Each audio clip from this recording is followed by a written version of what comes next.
Awal mula kedatangan masyarakat Aceh ke Malaysia dari beberapa sumber yang ditemui diperkirakan berkisar pada tahun 1888. Sampai saat ini masyarakat Aceh di sana masih merasa dirinya bagian dari kekentalan darah Aceh.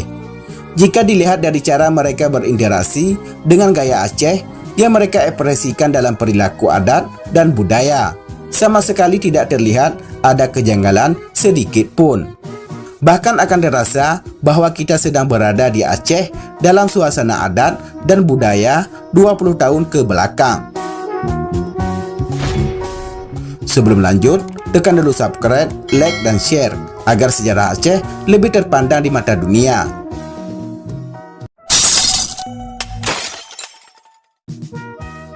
Di kampung Aceh yang Kedah, Malaysia, sering diadakan acara pertemuan antara warga Aceh Malaysia yang tergabung dalam organisasi mesyuarat Agung Ikatan Masyarakat Aceh Malaysia atau disingkat dengan IMAM, di bawah naungan Tan Sri Datuk Sri Haji Sanusi bin Junid, bersama dengan tokoh masyarakat Aceh lainnya yang berada di kampung Aceh yang Kedah, Malaysia, yang selalu bersedia memfasilitasi, mempererat tali silaturahmi, memberikan motivasi tersendiri bagi masyarakat lainnya untuk ikut melakukan hal yang sama.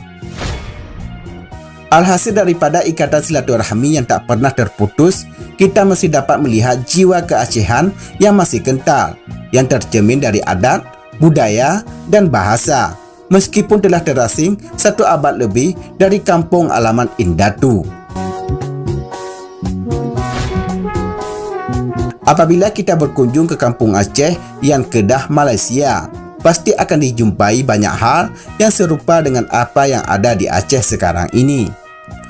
Bahkan mungkin yang kita jumpai di Aceh sudah sedikit memudar, akan tetapi kita akan menjumpai kekentalannya di kampung Aceh yang Kedah tersebut.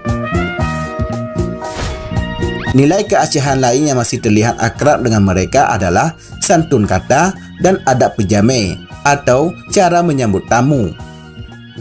Penggunaan bahasa murni yang boleh dikatakan sudah kurang lazim digunakan di kalangan masyarakat Aceh sekarang yang menghuni tanah Indatu sendiri, akan tetapi itu akan terlihat seperti lazim sehari-hari digunakan oleh masyarakat yang Kedah, misalnya dalam kata pasai atau yang berarti sebab, atau mecin yang berarti rindu, syut atau berarti kecil, gata yaitu kata panggilan anda untuk memuliakan yang lebih muda, dan kata-kata lain-lainnya.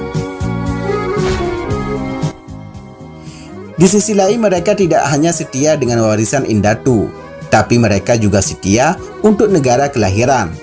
Banyak di antara mereka yang telah menyumbang jasa untuk negara Malaysia, dan sebagian dari mereka telah mendapat penghargaan gelar Datuk dan Tan Sri. Sebagai contoh, almarhum Tan Sri P. Ramlee, seorang tokoh seni yang dibanggakan oleh seluruh masyarakat Malaysia dan masih dikenang sampai sekarang ini.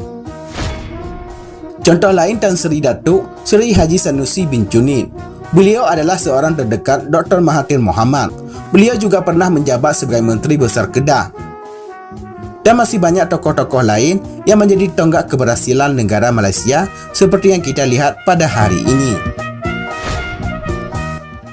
Meskipun telah banyak di antara mereka yang sukses, namun mereka masih ingat dengan tanah kelahiran Indatu mereka. Hal ini terlihat dari cara mereka berbicara dan cara mereka bertanya. Terkesan ada rasa rindu yang besar terhadap Aceh.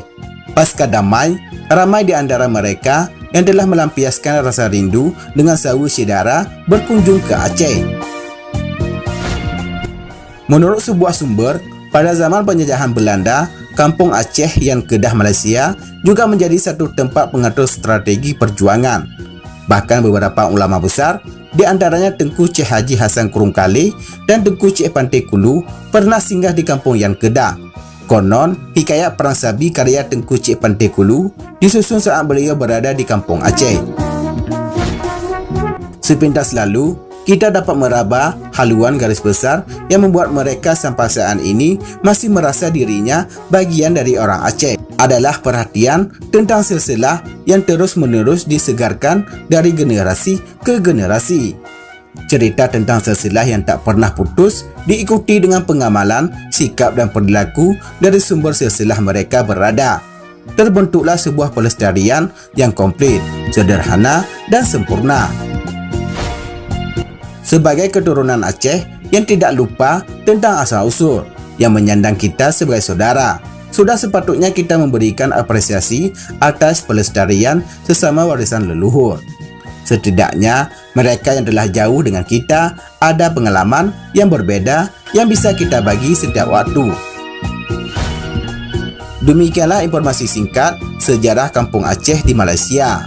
Semoga dapat memberikan manfaat dan wawasan untuk kita semua. Terima kasih telah menonton dan tunggu video kami selanjutnya.